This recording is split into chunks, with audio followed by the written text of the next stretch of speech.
Welcome back to Wrestling News Update. I'm David Shiny Forehead Hensley, filling in for David Hayes. And I'm Chris No Nicknames Needed Barnes. Gee, it's been a while, hasn't it, Dave? What, since we did a Wrestling News Update? No, since WWE did anything interesting. The top story from the last few months. Trouble in the Middle East, as many wrestlers found themselves trapped in Saudi Arabia after Crown Jewel in October. Several wrestlers said it felt like they were hostages, but Vince McMahon laughed at the idea of anyone holding them hostage but him.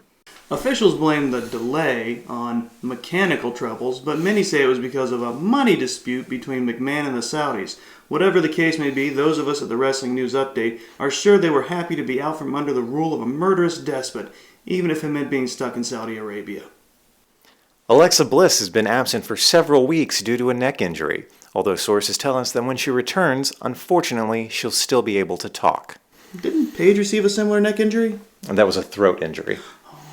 The newest entry in the WWE video game franchise launched to disastrous results, poorly designed and overflowing with errors.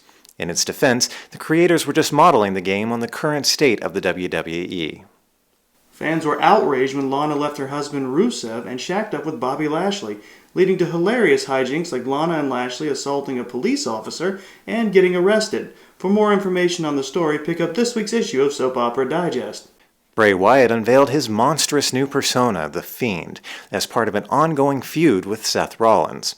Their main event match at Hell in a Cell ended in Rollins being disqualified, a move that infuriated fans and led many to cancel their network subscriptions faster than the Saudi government cancels flights.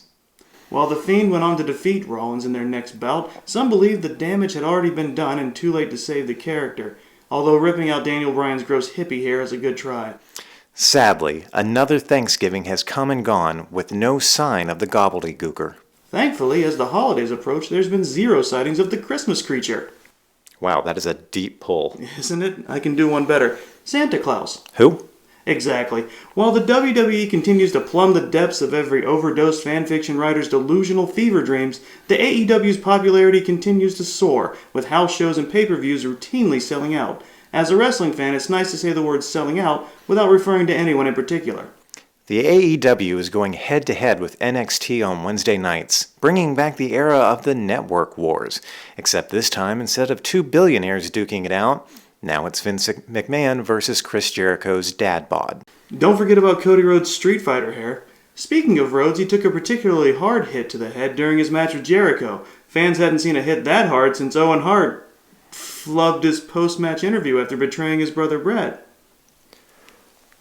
It's not just all WWE and AEW, though. Smashing Pumpkins frontman Billy Corgan purchased NWA and has turned it into a major competitor. Yes, that Billy Corgan. No, not that NWA. Well, he can't buy the other NWA. That's illegal. I mean, now it is.